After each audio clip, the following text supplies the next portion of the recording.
মহার্ঘ ভাতা প্রজ্ঞাপন নাকি বিশেষ সুবিধা প্রজ্ঞাপন, কোনটি বললে আপনারা এক্স্যাক্ট এটার সঙ্গে যায়, এটি আপনারাই ঠিক করবেন যে সরকার আপনাদেরকে যে বিশেষ প্রণোদনা বা বিশেষ সুবিধা দিচ্ছে, তো এখানে কোন গ্রেডের বা কোন গ্রেডের কর্মচারী, বিশেষ করে 11 থেকে শুরু করে 20তম গ্রেডের সর্বনিম্ন এবং সর্বোচ্চ কত টাকা বেতন বৃদ্ধি পাচ্ছে বিশেষ প্রণোদনা বা বিশেষ সুবিধা প্রজ্ঞাপনে, এবং এটিকে কি মহার্ঘ ভাতা প্রজ্ঞাপন বলা যায় কিনা এটি আপনারাই ভালো জানেন। আসলে চেয়েছিলেন মহার্ঘ ভাতা, সরকার দিল বিশেষ সুবিধা। তো এই বিশেষ সুবিধায় কার কত টাকা বেতন বাড়লো, কর্মকর্তা কর্মচারীদের বেতনের পার্থক্য এবং এ বিষয়ে সর্বশেষ প্রকাশিত আপডেট তথ্য নিয়ে আজকের এই ভিডিওতে আমরা আলোচনা করার চেষ্টা করছি। ভিডিওটি সকলের জন্য গুরুত্বপূর্ণ, বিশেষ করে যারা সরকারি কর্মচারী 11 থেকে শুরু করে 20তম গ্রেডের কর্মচারী বৃন্দ রয়েছেন তাদের জন্য খুবই স্পেশাল। অবশ্যই ভিডিওটি প্রথম থেকে শেষ পর্যন্ত দেখুন। তো বিশেষ সুবিধা প্রজ্ঞাপন 2025, একজন কর্মচারীর মোট বেতন বাড়বে 500 থেকে 2000 টাকা পর্যন্ত। চলুন আমরা একটু বিস্তারিত আপডেট আপনাদের মাঝে উপস্থাপন করব।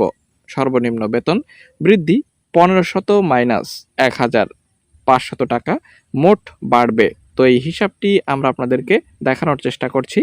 সরকারি চাকরি আইন 2018 এর 15 ধারায় প্রদত্ত ক্ষমতা বলে জাতীয় বেতন স্কেল এর আওতাভুক্ত সরকারি, বেসামরিক, স্বশাসিত এবং রাষ্ট্রায়ত্ত প্রতিষ্ঠান সমূহ, ব্যাংক, বিমা, দেখতে পাচ্ছেন এখানে আর্থিক প্রতিষ্ঠান, বর্ডার গার্ড বাংলাদেশ ও পুলিশ বাহিনীতে নিয়োজিত কর্মচারী এবং পুনঃসংস্থানকৃত পেনশনারগণ, পেনশনভোগী ব্যক্তিবর্গের জন্য 1 জুলাই 2025 তারিখ হতে বেতন গ্রেড ভেদে গ্রেড 1 থেকে তদূর্ধ্ব 9 গ্রেড পর্যন্ত 10%, 10 থেকে 20 পর্যন্ত 15% বিশেষ সুবিধা প্রদান। চলুন আমরা এই বিষয়ে দেখব যে ন্যূনতম বেতন বাড়ছে 1500 এবং পেনশনভোগীদের জন্য ন্যূনতম 750 টাকা। অবসর উত্তর ছুটিতে গেলে কি পাবেন? হ্যাঁ, অবশ্যই পাচ্ছেন। এখানে বিস্তারিত রয়েছে। 1 জুলাই 2025 তারিখ হতে প্রতি বছর 1 জুলাই তারিখে প্রাপ্য মূল বেতনের উপর দেখতে পাচ্ছেন গ্রেড 1 ও তদূর্ধ্ব হতে গ্রেড 9 পর্যন্ত অন্তর্ভুক্ত দেখতে পাচ্ছেন চাকরিরত কর্মচারীগণ 10% হারে এবং গ্রেড 10 থেকে গ্রেড 20 এর অন্তর্ভুক্ত চাকরিরত কর্মচারীগণ 15% হারে বিশেষ সুবিধা প্রাপ্য হচ্ছেন। পেনশনারদের কত টাকা বাড়বে বিষয়টি নিয়ে আলোচনা করেছি ইতোমধ্যে। সাময়িক বরখাস্তদের কি বাড়বে? হ্যাঁ, অবশ্যই বাড়ছে। সরকারি বিশেষ সুবিধা প্রজ্ঞাপন, যেটি আমরা বলছি, পূর্বের 5% প্রণোদনা বা কর্মচারীদের 1000 টাকা দেখতে পাচ্ছেন এখানে। তো বিস্তারিত রয়েছে আরও তথ্য। জুলাই মাস থেকে পাবে না, আগস্ট হতে পাবেন। অর্থ বিভাগের আদেশ নম্বর এখানে দেখতে পাচ্ছেন উল্লেখ করা দেওয়া রয়েছে 17 বা তারিখ রয়েছে 18/7/23 এত দ্বারা বাতিল করা হয়েছে।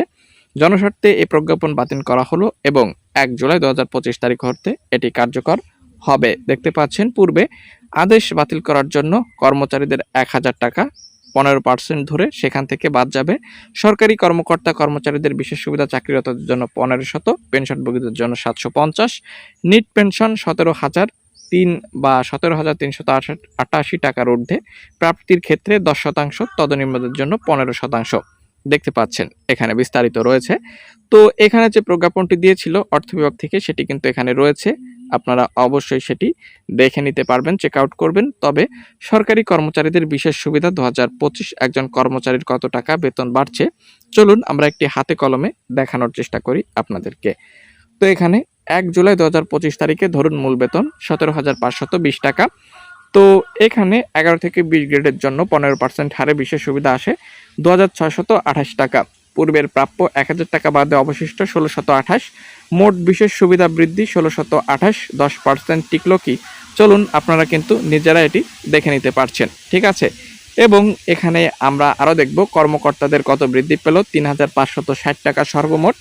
তো এখানে বিশেষ সুবিধা প্রজ্ঞাপন রয়েছে পিয়ন, নিরাপত্তা প্রহরী এবং একজন ড্রাইভারের কত টাকা বেতন বাড়ছে সেটিও কিন্তু এখানে বিস্তারিত রয়েছে, ঠিক আছে। অর্থাৎ চতুর্থ গ্রেডের কত টাকা বেতন বাড়ছে দেখতে পাচ্ছেন 237 টাকা এবং এখানে রয়েছে 836 টাকা এবং 1170 টাকা।